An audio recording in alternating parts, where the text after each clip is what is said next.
Let's face it, life isn't easy. If you're stuck in a bad relationship, betrayed or afraid of tomorrow, financially insecure, or desperate for a breakthrough, you've come to the right place. Dr. Carmen Harra is a renowned psychologist, intuitive, relationship expert, and best-selling author, and she's here to give you the miracle guidance you need. Her new call-in show, Miracle Guidance for Everyday Life, offers profound wisdom, practical advice, daily exercises, and empowering predictions, all for you. Dr. Harra's show aims to eliminate everyday problems, big and small, with topics like healing your relationships, reclaiming your power, achieving better health, dealing with loss, and so much more. Regain the joy, stability, and fulfillment you deserve to feel. Tune in to Miracle Guidance for Everyday Life with host Dr. Carmen Harra, live every Tuesday at 7 p.m. Eastern, and find the answers you've been looking for.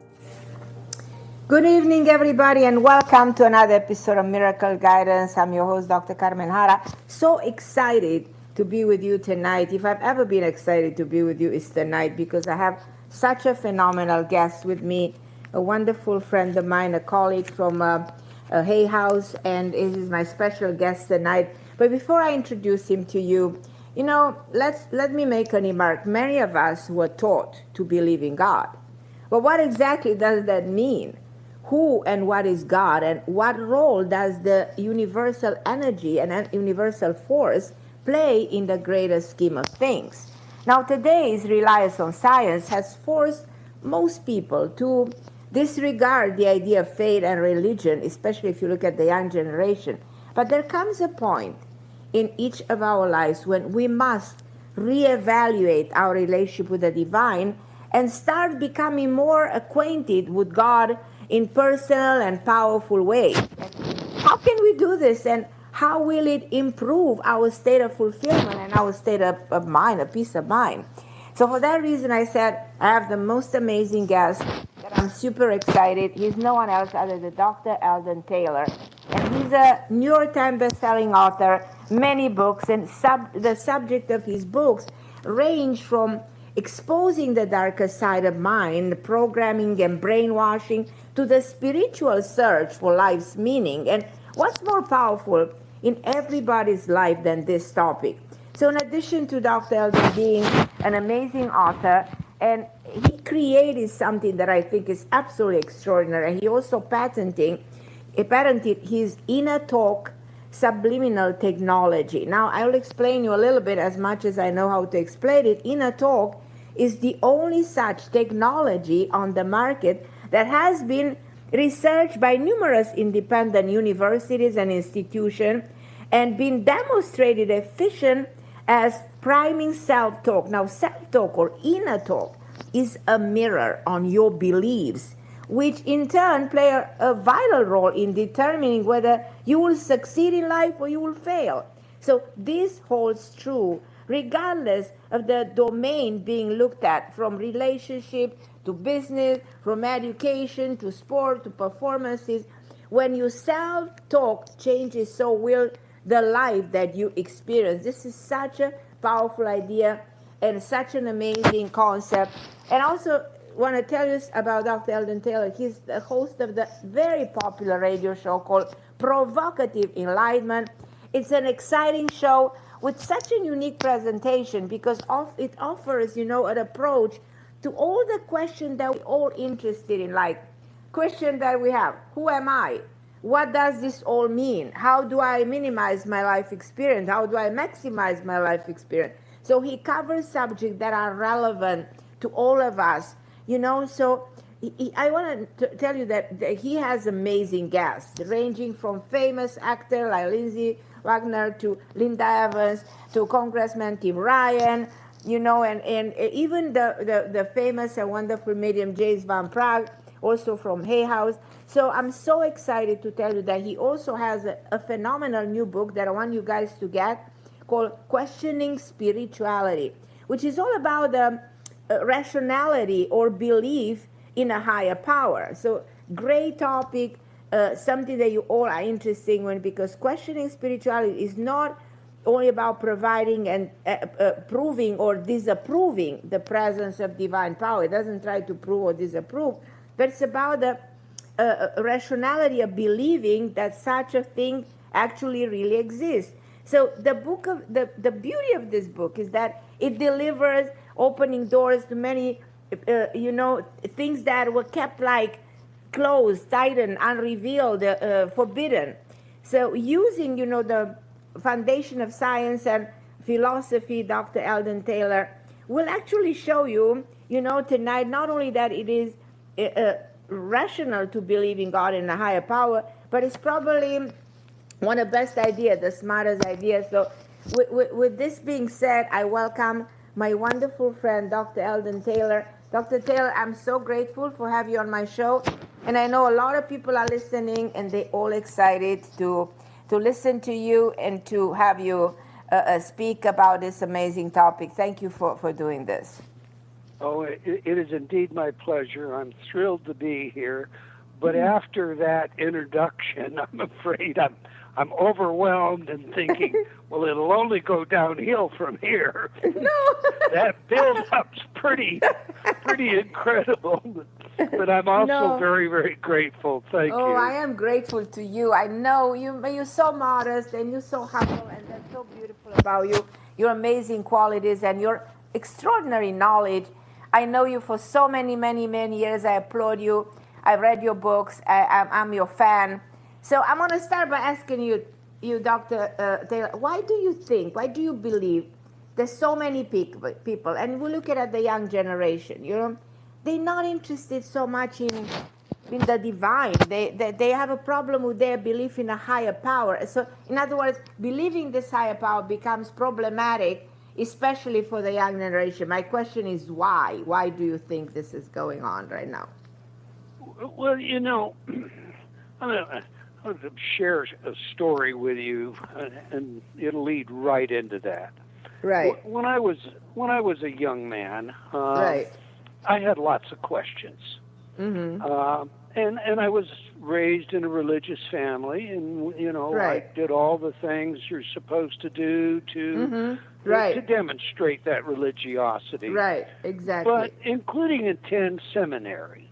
But I would take my questions, and they were reasonable questions, the kinds of questions that we all have when we read the Bible, and I was raised Christian, or we, just think about the nature of God.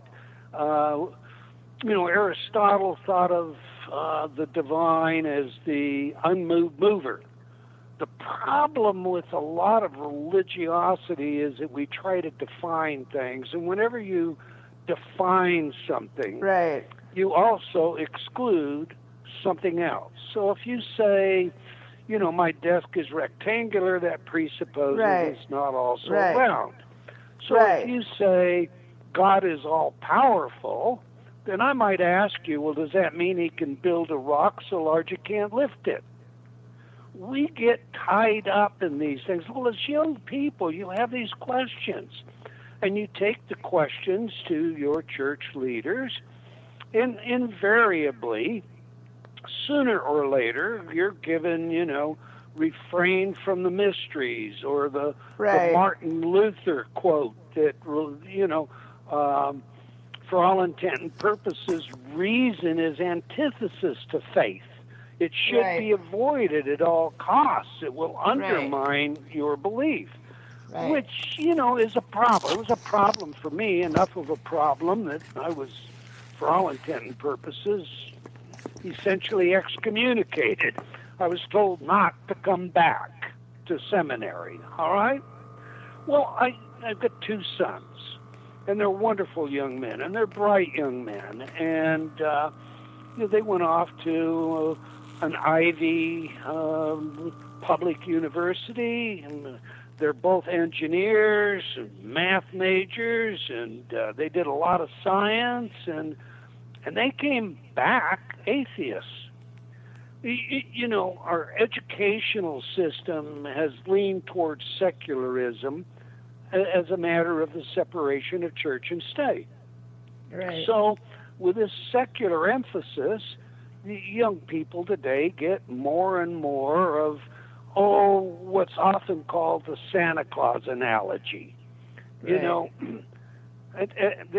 when you're young and you're told Santa Claus is coming and he's going to slide down the chimney and he's going to deliver these packages, you don't stop to think about how's a guy that big get down the chimney, and how does he deliver, presents that are way too big to fit in there.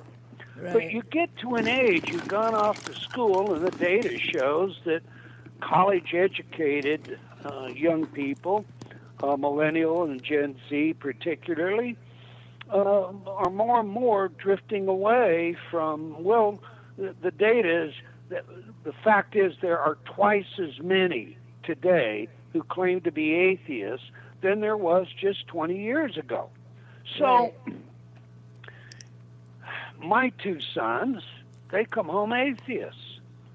And now, I've been through this myself, and when I start talking to them, I mean, the points are the same kinds of points, that I had when a young man. These definitions are crazy. The Bible disagrees with science, 7,000-year-old earth, that's nonsense, You hear, Christians are hypocrites. I believe science refutes the Bible. I don't believe in fairy tales. There are too many injustices in the history of Christianity. I had a bad experience, maybe. These are the kinds of things you hear from young people as to why they disengage with Christianity and with the Muslim faith. You also get this LGBTQ community rights issue, because traditionally religion has a problem with these things. And so what happens is we turn away, our young people turn away from religion as in Freud's word, as a sugar-coated neurotic crutch. Or as John Wisdom said, doesn't it feel good? It's kind of like having daddy at the end of the hall when you're a child and you have a nightmare. But you're grown up now, aren't you? And that's why they've moved away. But in the process of moving away, more than just the distrust of authority has happened. They find there's a lack of direction, a lack of meaning, a lack of what does it matter? I mean, is it all just, I chase the dollar to the end of my life. I work for somebody else. The big corporations make all the money. I'm not empowered. I'm just a slave. These are the things we hear from young people when we talk to them. But they're also, as I started to say, absent direction. The meaning seems to have diminished. And so we see increases in divorce. In fact, a study that looked at classroom prayer, which was removed in 1962, it's documented that we have had a 6-fold increase in violent crime. Divorce rates have tripled. Births to single mothers have increased 5-fold. The teenage suicide rate has tripled. I mean, even SAT scores have dropped. It's and most of this, I believe, is the result of the lack of a guiding principle, a way to connect with the world with what, has some value beyond the scope of myself, a bigger meaning, something more important than me, and a path. I'm not just a meat machine, part of the environmental evolutionary process that has delivered me here. And, as the Bible says, from dust thou art, to dust returneth. I take that literally.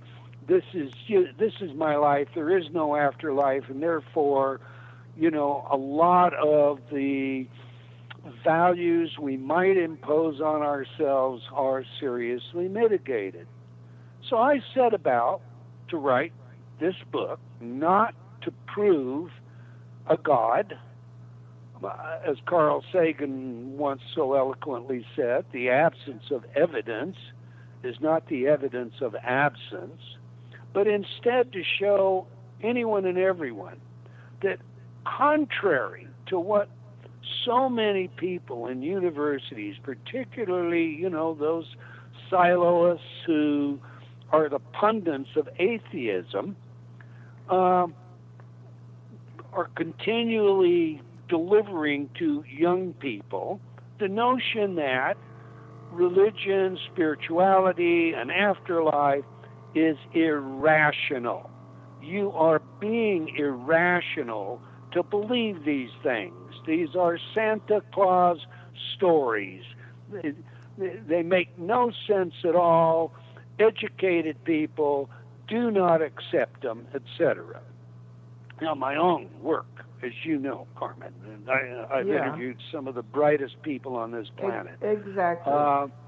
And I very often have PhDs, MDs, who you can call closet atheists, or not atheists, closet believers.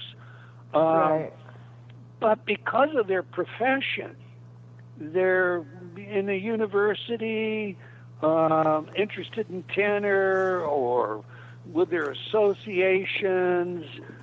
They're not public about their beliefs in an afterlife. So to me, this book was all about, let's reach those people who have been convinced that it's irrational to believe in an afterlife, a higher power, a creator, an unmoved mover, a God, whatever title you want to put to it. Let's demonstrate using science and logic that that's false to fact. So how does science come into conflict with religion and spirituality? How does science, I'm sorry, I missed part of that. So how does science come into conflict with spirituality or with religion? Well, how does that happen? The first place that we see it come into conflict is, of course, when people take the Bible literally. Right. If I'm going to look at the creation story and I'm going to say that the Earth is only 7,000 years old, I'm clearly going to run into a problem. Hard science dates the Earth much, much older. It dates human beings much older than 7,000 years, to say nothing of the first life that crawled out on the planet. So I'm either going to reject science or I'm going to have to reject the religious belief. Now, if I don't reject the science, then I'm going to have to reject their interpretation of the religious data. And some will do that. They'll look at the Earth and they'll say, well, a day unto the Lord is millennia. A day unto man is a millennia unto God. So we don't, or they'll say something like, the Bible is a metaphor and should not be taken literally. The point is, the first place we come into conflict with science is when we literally interpret our scripture. If we, whatever that scripture might be, the Gitas, the Bible, the Quran, etc. Okay, I don't want to slight anybody, but whatever that scripture might be, if we take it literally as historical, the Bible, for example, says that Moses was transfigured. Well, that's a pretty literal statement. Okay, can't prove it and can't disprove it. But most of what's in the Bible, the mystics believe to be metaphor, teaching stories. So we look at a teaching story differently. Let's take a teaching story from the Vedas. Right. When Arjuna is confronted with a conflict between his duty and his family, he goes to Krishna. Right.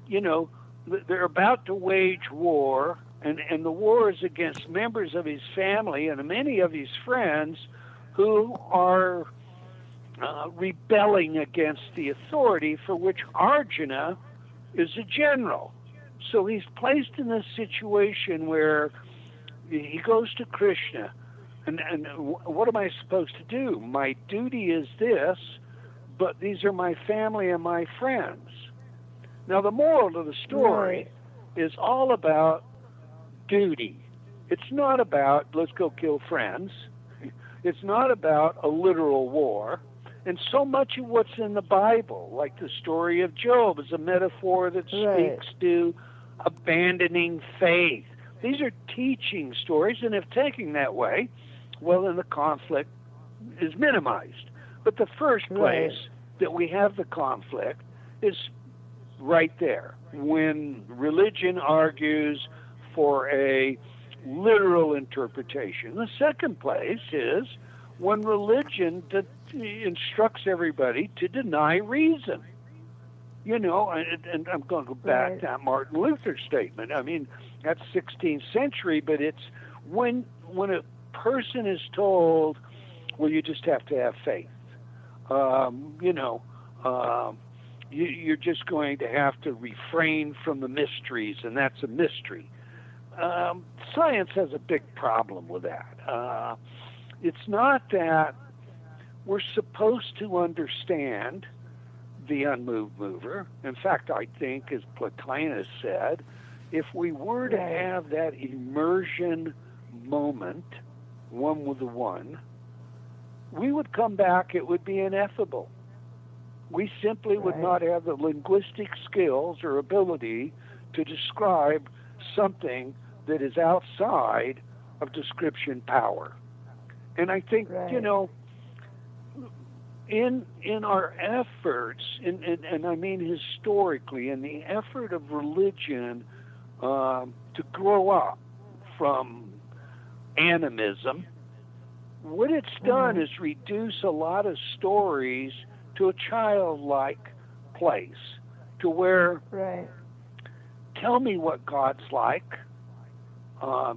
Is he like a king on a throne, and waiting for us, and will he be judging us, and is there a literal hell? I mean, is Dante correct? We've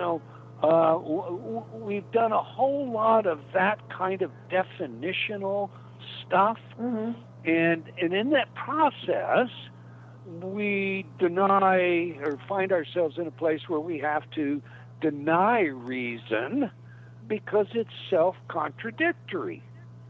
Right. You understand what I'm... So the second place is one religion says, throw reason away. Just kind of believe us. The third place is in an area where you start looking at the potential of determinism. God is all good, but there's evil in the world. We have free will, but that's why there's evil in the world. Religion tends to want to say God gave us free will, and we're the source of the evil. But science is beginning to show us that a large part of what we think free will is an illusion. In fact, an MRI technician watching the brain make decisions live time can, in about 70% of the instances, know what you're going to decide up to 7 seconds before you make that decision. So, well, okay, wait a minute. Now, where's the free will then? Free will may be our ability to step beyond the automatic processes of how consciousness works, the so-called shortcuts, the heuristics, the programming, etc. We have to get beyond that. That's my own opinion, but there are many of the best thinkers on the planet that will flatly say free will is an illusion, and they're in universities. Well, if free will's an illusion, then the problem of evil starts to really look directly at the so-called creator. But now science will also talk about consciousness as an emergent property. An emergent property, meaning, that just as properties emerge in possibility from anything that we build, a car, many of the characteristics of an automobile, the parts, etc., are not designed to do some things that are done with them. Well, those things that it can do that they weren't designed for, that's an emergent property. So we have this mass, this 3-pound mass of brain matter with all these neurons and electrical activity and synapses and bathing electrochemical processes, and we're feeling love because of oxytocin, and we're feeling fear because of adrenaline, and we have this whole explanation that science sometimes wants to put on us, particular reductionistic secularism. And so emergent properties explain consciousness, and we don't need any other understanding. In fact, there's a lot of people right now looking at artificial intelligence and some of the emergent properties. Only the machine programmers call it emergent behavior. Well, it's it depends on if you're a mathematician and you know anything about emergence theory. If I think of emergent property simply, well, then I can say the brain is emergent property, although the higher level of emergent property means that the sum is greater than the whole. Meaning, greater than the parts. There we go. Okay, so mathematicians largely argue that that's not possible, but there's a whole camp that believes that it is. Bottom line, there's an argument that we don't need a creator in order to understand consciousness. Okay? And then there are the genetic studies. We see criminality is inheritable.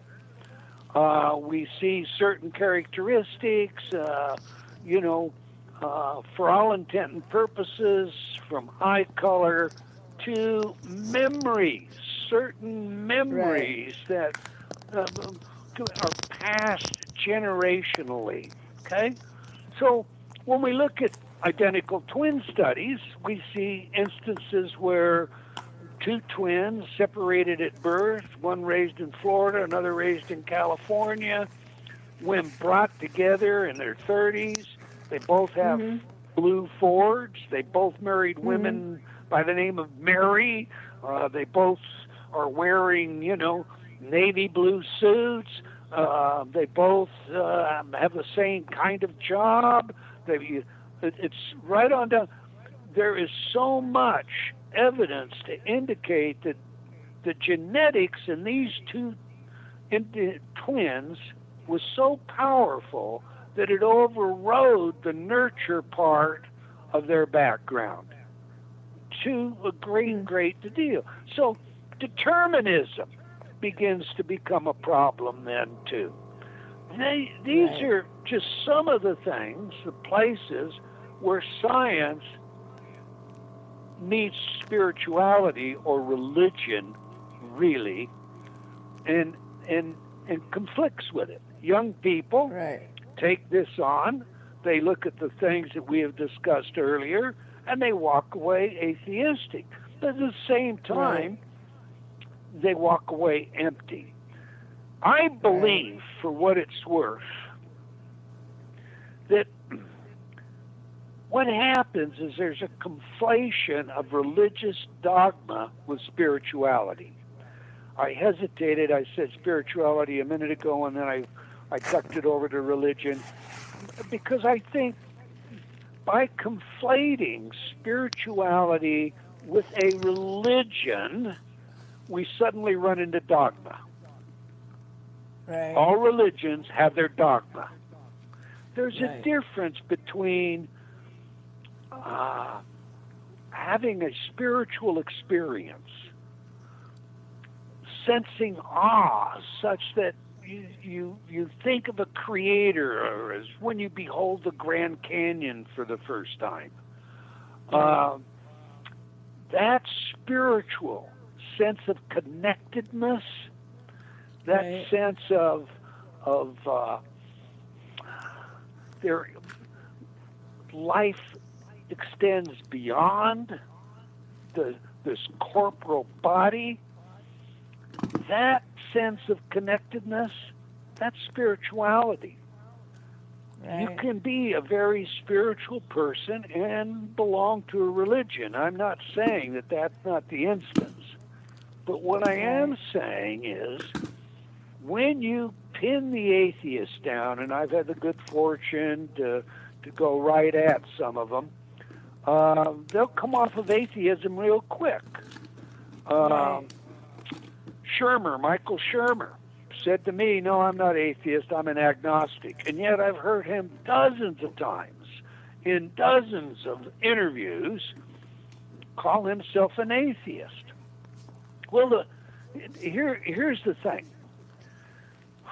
An atheist says there is no such God with an absolute certainty, but he can't prove it. A theist says there is a God with an absolute certainty, but they can't prove it. True. So if you're an atheist and you want to argue rationally, you're on the same irrational grounds that you want to attack. So that you're going to back up real quick if you're pretty smart, and Shermer is definitely that, and you're going to take on the role of agnosticism. I'm an agnostic. Okay, now, when you push it a little further, you find that, well, there's a great deal of value to spiritual practices. The late Christopher Hitchens was quick to point out that spiritual practices are very beneficial. They can be the rituals, those holidays, the attendance in the church, the practices of lighting candles, burning incense, meditating. Right. All of these practices have great benefit, and we can talk about that in a bit. But what they'll want to do is separate the spiritual practices from religion or God itself. Okay, that's why I say they conflate the dogma with spirituality. The problem with this is, kind of goes this way. Research shows us that you're in pain, and a loved one, you're in the hospital laying in a bed, and a loved one sits down and puts your hand between their two. The pain minimizes. There's great comfort to holding the hand of that loved one. Great comfort. And you don't have to be in pain. At the end of the day, you might sit down in front of the television to watch something with your wife or your husband right next to you, and you hold hands. There's great comfort. There's a sense of connection, this sense of support, this an unseen fabric that ties you together. Okay? Right. All right. True. When you, as say an agnostic say, which they do, I can use these spiritual practices and get the same benefit, they're missing something really important. And that's it. When I meditate, you meditate, we're taking a hold of the hand of something greater than us. We're turning ourselves over. We're opening up to a higher power. We are holding hands. We are not alone. We sense and feel that we're not alone. We're getting great support from this higher power, this unmoved mover, that whole sense of connectedness. It's not unlike holding hands with our spouse. Right. If I'm an agnostic and I decide I'm going to sit down in a chair and I'm going to meditate, I'm going to what? Meditate on myself? Right. What? I'm going to meditate on the class that I'm about to give in the university? I'm going to meditate on that collector car I have and what colors I may want to paint it? You see the difference? Right. As the agnostic, you're alone. Right. As the theist, you're connecting. And it's the same as holding the hand of a loved one. You're not alone. True. So Yeah. you talk So to true. hospice people, you talk to physicians, they'll all tell you that that sense of connectedness is the most important pain killer that a patient can have, that it further assists them in passing with ease. And that in and of itself tells us there's a good deal of difference between an agnostic lighting candles, burning incense, meditating, and a spiritual Right. person doing the same thing. So, when you're all said and done, in my view, you know, what you want to do then is you want to start looking at, well, if science has said that they have a superior position, what is that superior position? And how does it hold up? Well, right away, in just what we've talked about, you can see that the superior position is not to spirituality, not to arguments of the afterlife, not to the potential reality of special events, something I call, you know, everything from noetics and paragnosis to, you know, the research of people like Gary Schwartz with mediums or Dean Radin with psychic abilities, psychokinesis, clairvoyance, etc. They're not going after that. What they're going after is dogma. And it's the dogma that's been conflated.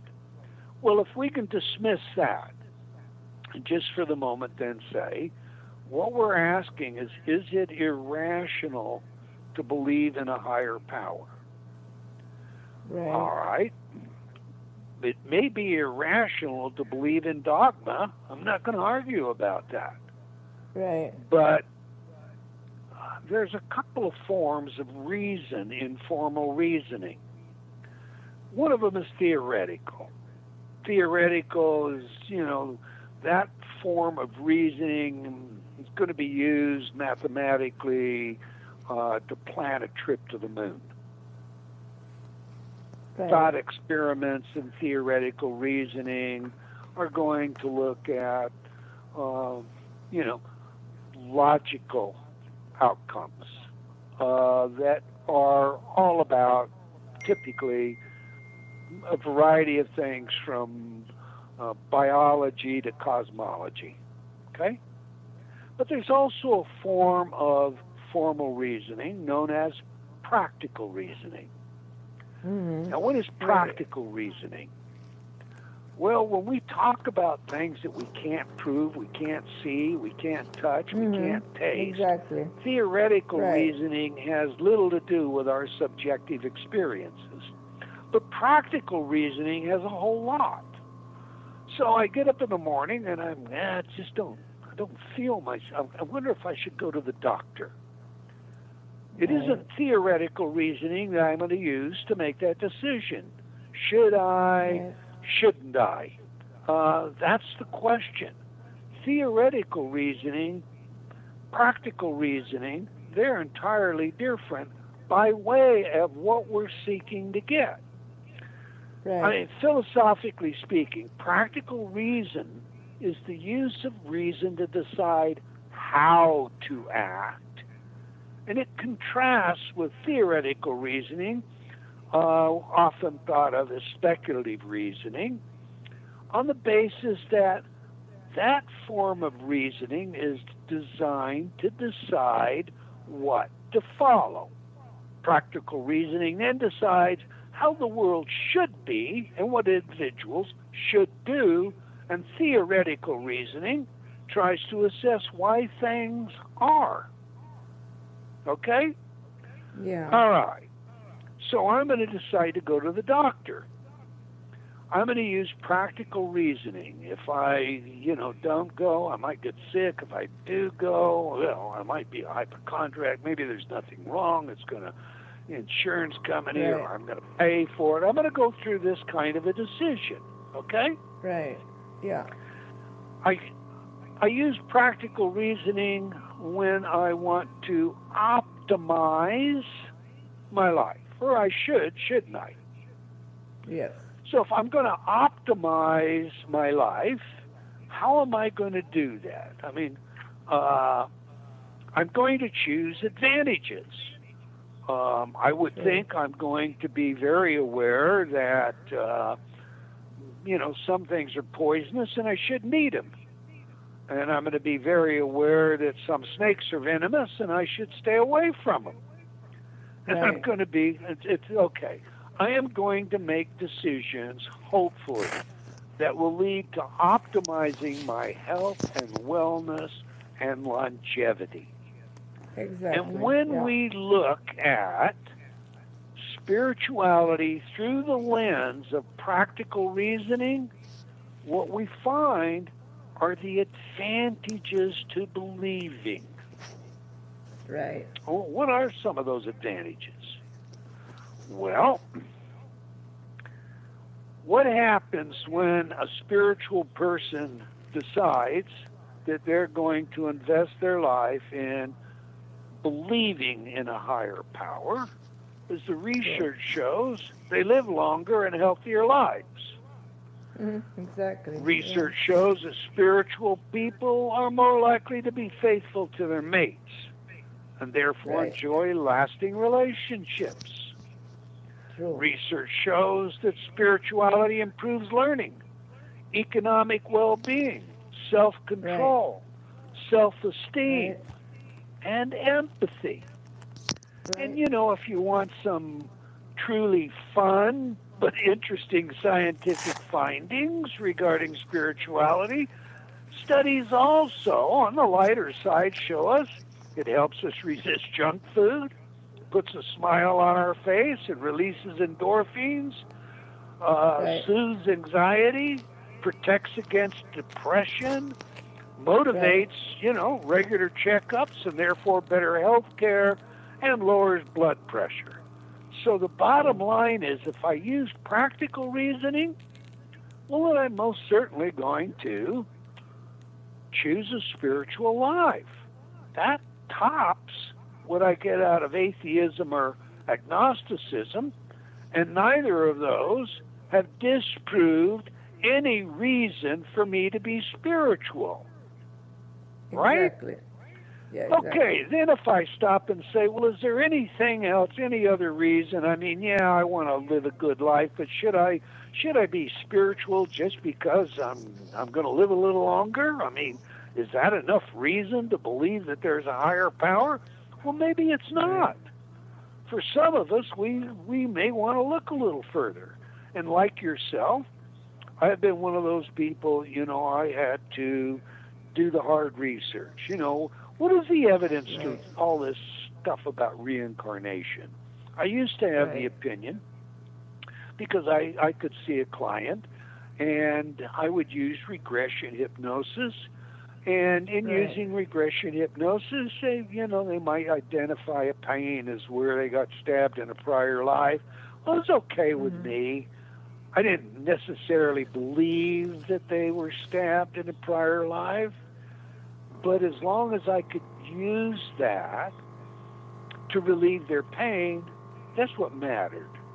That's but what as mattered. I Exactly. did more research, say again, I'm sorry, Carmen. No, you're absolutely right. I was just listening to everything you say. I cannot agree with you more in everything you say. And I don't know if you want to take a call, but I would love to sort of challenge you a little bit with somebody who believes in spirituality, and her name is Leilani. Hi, Leilani, are you with us? Hi, hello. Very hello, spiritual Carmen. lady. Hello. So, hi, my love. So, you're in touch with Dr. Eldon Taylor, and if you have any questions to the topic, I know you love this kind of topic, feel free to ask. I do, and Doctor, you're not going to believe this. I was pretty much extricated from my spiritual community today. I was studying at their university, and I was starting to ask questions, and I was very outspoken, and they told me I can no longer go on in the program. So my heart is broken open today. I don't know if I will return to this spiritual community. I feel like there's maybe 5 or 6 women that threw me under the bus, and I'm just devastated. So I'm so sorry to hear that. How synchronicity is this to have this show today? Thank you so much. It's indeed my pleasure, and again, I'm really sorry to hear that. But it's not uncommon. People who are willing to question, I'm going to digress if I can here for a second. I know I can be long-winded, Carmen, so shut me up any time. But Clifton Fadiman once said, and God plagued man with the ability to think. Okay, now wait a minute. I read that, and I thought, well, supposedly we're in the image of the Creator. If I look around in the natural world, I realize I can't run as fast as a cheetah, and I can't swing through the trees like these damn monkeys. And when I evaluate nature, I discover that there's one faculty that we excel at, and that's our ability to think, reason. Well, maybe it's a plague, and maybe it's a blessing. I mean, most things are, the truly powerful things are like the surgeon's scalpel. They can be used for good, they can be used for bad. I can use reason to pervert behavior, but I can also use reason to really look into who I am, why I'm here, what the meaning of life might be about. And when you start doing that, I think you're using the gift, the thing that gives you the ability to even recognize there may be a spiritual side to life. I don't think my dog, as much as I love her, contemplates the nature of being, let alone the nature of what happens when I die. And I'm certain she's not having discussions with her litter mate regarding whether or not there's a creator. So if it's a plague, if because we ask these questions, we're not spiritual, I suggest to you that it's the people subscribing blindly to this material that is obviously dogma, or they wouldn't be running away from it trying to defend it. And so I'm sorry for you, and on the other hand, you should feel liberated. I do. I was kicked out. I was excommunicated, and it led to a deeper level of questioning. It took me many years to get where I am, but It was the questioning that convinced me there is an afterlife. It was the hard research that convinced me there are principles that are greater than ourselves, that are the reason we're here, that guide us. There is a hand of unconditional love that's there supporting me in some invisible, intangible, and at the same time, subjectively, emotively touchable sense. Right. Does Now, that help Dr. at all? Eldon Taylor, yeah, that's so remarkably said. And I want to ask you a little bit about the book, because I want everybody to get your latest book, Questioning Spirituality, and tell us where people can find the book and describe the book a little bit for everybody. And I know you guys are listening. Please get this amazing book, and you are listening to the amazing voice of Dr. Eldon Taylor, who's just a pioneer in discovering, the power of the mind and bridge, consciousness with religion, with spirituality. I mean, nobody has done this kind of a profound work, and I am so honored to have Dr. Taylor with me tonight.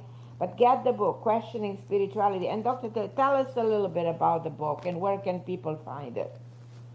Well, the book is in pre-release, and thanks Yes. to support of many people, especially including yourself, Carmen, I Yes. was advised by the publisher that they expect the book to be sold out within a day or two of its release. Absolutely, They're short yeah. copies right now.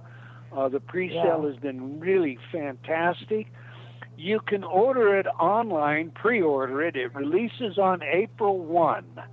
But you Okay. can pre-order it now while there is still 15 stock, days, yeah. and you'll get it, a couple of days after April 1st. Amazon is telling me that if I order it, I'll have it by April 3rd, and I know that they'll have it on April 1. So, but all of them, Books A Million, Barnes and Everywhere. Noble, Amazon. Yes. It will be in all the bookstores sometime after April 1st, I guess, and I'm not sure when. But that I probably is love pretty much great sold sales out in at the this pre-sale, but yeah. Right. And So Carmen, can you I've got to thank you. It's Yeah. been a pleasure to be with you again. And my God, I'm Dr. sorry Taylor. I dominated the conversation. I love to just Well, you have talk to. with you. This is your show, and this is all about your principles. And will you tell our people if they want to work with you directly, is that still possible? If people need your guidance, your help, do you still offer one-on-one? I don't know that for sure. I don't do the one-on-ones anymore. Yeah. No, I kind of have myself back down, but No, I don't blame you. I know. that doesn't mean that you're not welcome to write me. It doesn't mean that I don't respond, and I love your Right. emails, and you can write me Right. at Eldon, ELDON, at eldontaylor.com. Reach me that way, and I'm happy. It may take me a few days to get back to you. I get a lot of email, but I promise I do get back. And it's me. I don't hand it off to somebody else to do. Can people still listen to your radio show? Right now, the radio show is on sabbatical. I've got another book coming right behind Questioning Spirituality, and we are wrapping that one up. So I'm kind of over my head. You should see my desk. I bet. I'm a clean, neat, tidy guy, but my desk is just unbelievable. Trying to do everything. That's incredible. But, I am so thrilled. I'm so honored. And I said before, I'm repeating myself because it's just such a pleasure, to listen to you, to honor your work for so many years. And you guys listening, please get this phenomenal book if you have a chance to get it, because if it's already sold out, it probably has to go in reprint. Questioning Spirituality. What an amazing topic. the number one probably topic that everybody should consider nowadays. And if you want to reach Dr. Eldon Taylor, he gave you all the details. Well, to get a hold of him, read the book and comment on it, because I know you will be amazed at everything that this book is outlining and suggesting, and it helps you understand fundamental laws of life. And nobody did it better than Dr. Eldon Taylor. And is there anything you wanna leave the audience at the end of the show? Anything else you want to tell us? Well, I would just close with this, Carmen. We covered very little of what's in the book. I know. I want everyone to understand there is nothing irrational about believing in a higher power. I'll stand toe-to-toe with anyone you want. We'll go down science. We'll go down logic. You are in a better position as a believer than you would be as a non-believer rationally. So that is, summing up everything. Thank you, Dr. Eldon Taylor. It was such a pleasure, such an honor. For everybody listening, I'm Dr. Carmen Harra. I'll be with you next week. And much gratitude to the one and only Dr.